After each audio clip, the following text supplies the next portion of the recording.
Hi everybody, Mrs. Stander here. Today I'm going to read to you the next part of The Magic Finger by Roald Dahl. Let's see what happened next. In the afternoon, on the very same day that I put the magic finger on the Gregg family, Mr. Gregg and Philip and William went out hunting once again. This time they were going after wild ducks, so they headed towards the lake. In the first hour they got 10 birds. In the next hour they got another 6. "What a day!" cried Mr. Gregg. "This is the best yet." He was beside himself with joy. Just then 4 more wild ducks flew over their heads. They were flying very low.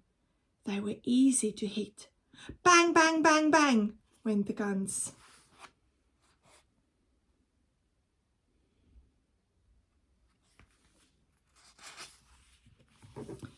The ducks flew on.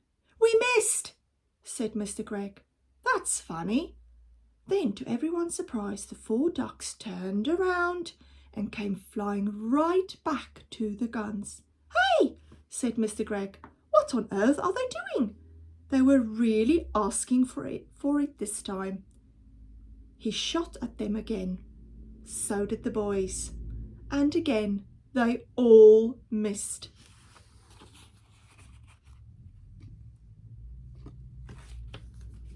Mr. Gregg got very red in the face.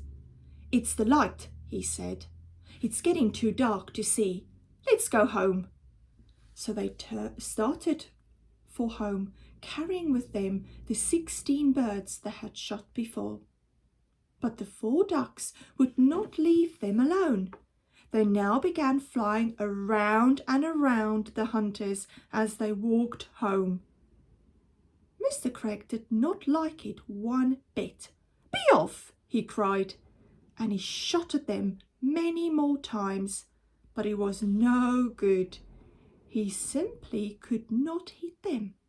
All the way home, those 4 ducks flew around in the sky above their heads, and nothing would make them go away.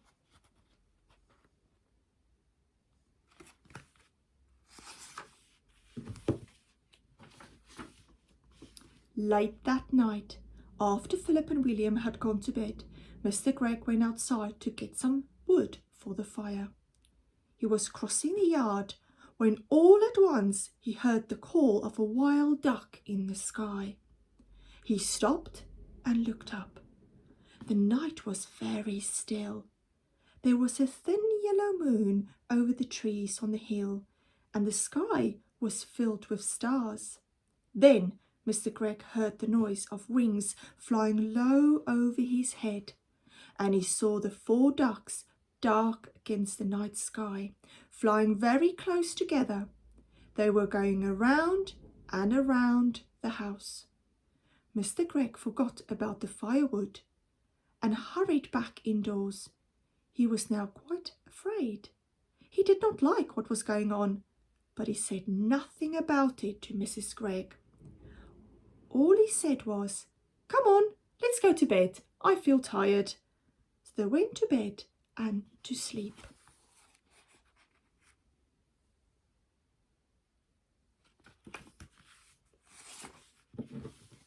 When morning came, Mr. Gregg was the first to wake up. He opened his eyes. He was about to put out a hand for his watch to see the time, but his hand wouldn't come out. "That's funny," he said. "Where is my hand?" He lay still, wondering what was up. Maybe he had hurt that hand in some way. He tried the other hand. That wouldn't come out either. He sat up. Then, for the first time, he saw what he looked like. He gave a yell and jumped out of bed. Mrs. Gregg woke up, and when she saw Mr. Gregg standing there on the floor, she gave a yell too, for he was now a tiny little man. He was maybe as tall as the seat of a chair, but no taller. And where his arms had been, he had a pair of duck's wings instead.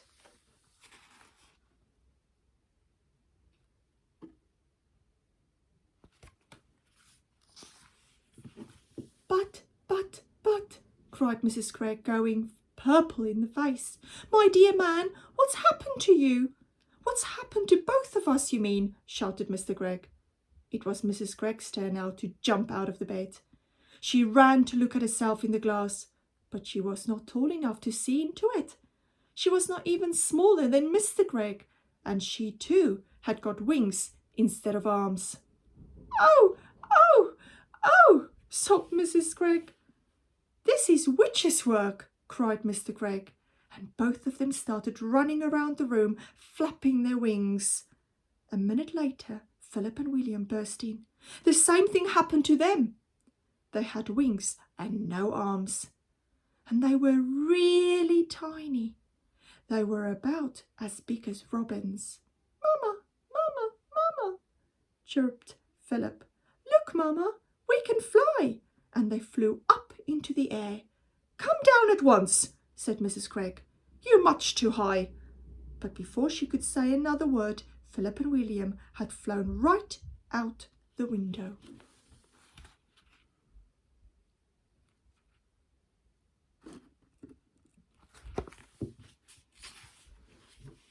Mr. and Mrs. Gregg ran to the window and looked out.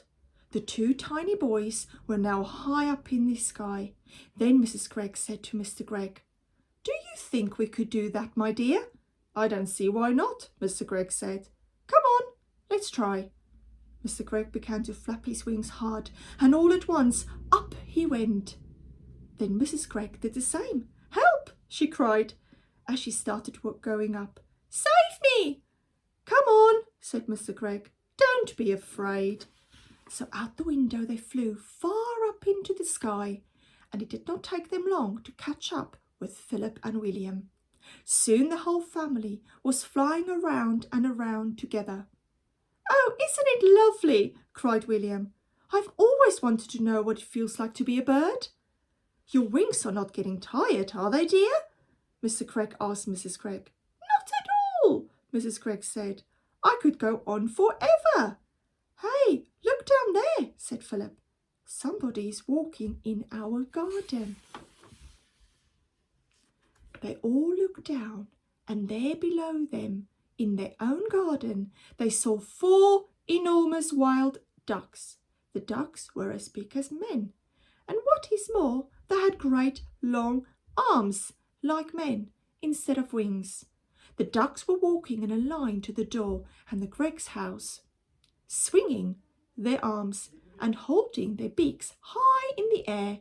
Stop, called the tiny Mr. Gregg, flying down low over their heads. Go away! That's my house. The ducks looked up and quacked. The first one put out a hand and opened the door of the house and went in. The doors went in after him. The door shut. The Greggs flew down and sat on the wall near the door. Mrs. Gregg began to cry. Oh dear, she sobbed. They have taken our house. What shall we do? We have no place to go. Even the boys began to cry a bit now. We will be eaten by cats and foxes in the night, said Philip. I want to sleep in my own bed, said William. Now then, said Mr. Gregg, it isn't any good crying. That won't help us. Shall I tell you what we are going to do? What? They said. Mr. Gregg looked at them and smiled. We are going to build a nest. A nest? They said. Can we do that? We must do it, said Mr. Gregg. We've got to have somewhere to sleep. Follow me. They flew off to a tall tree, and right at the top of it, Mr. Gregg chose the place for the nest. Now we want sticks, he said. Lots and lots of little sticks. Off you go, all of you, and find them and bring them back here. But we have no hands, said Philip. Then use your mouths. Mrs. Gregg and the children flew off. Soon they were back, carrying sticks in their mouths. Mr. Gregg took the sticks and started to build the nest. More, he said. I want more and more and more sticks. Keep going. The nest began to grow. Mr. Gregg was very good at making the sticks stick together.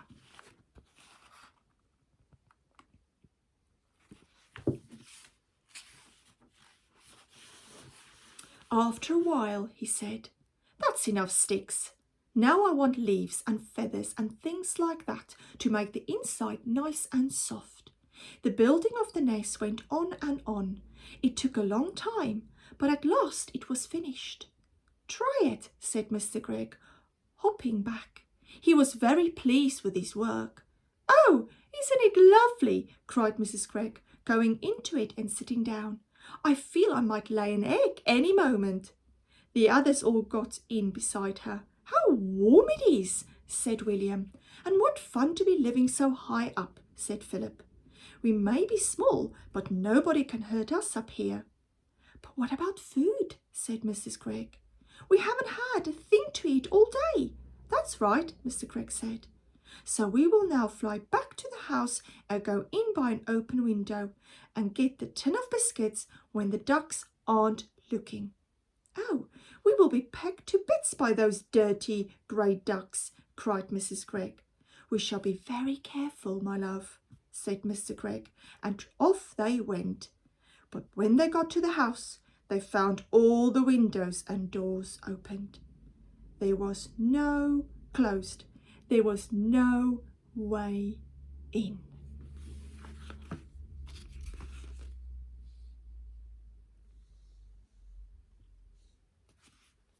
I can't wait to see what happened next.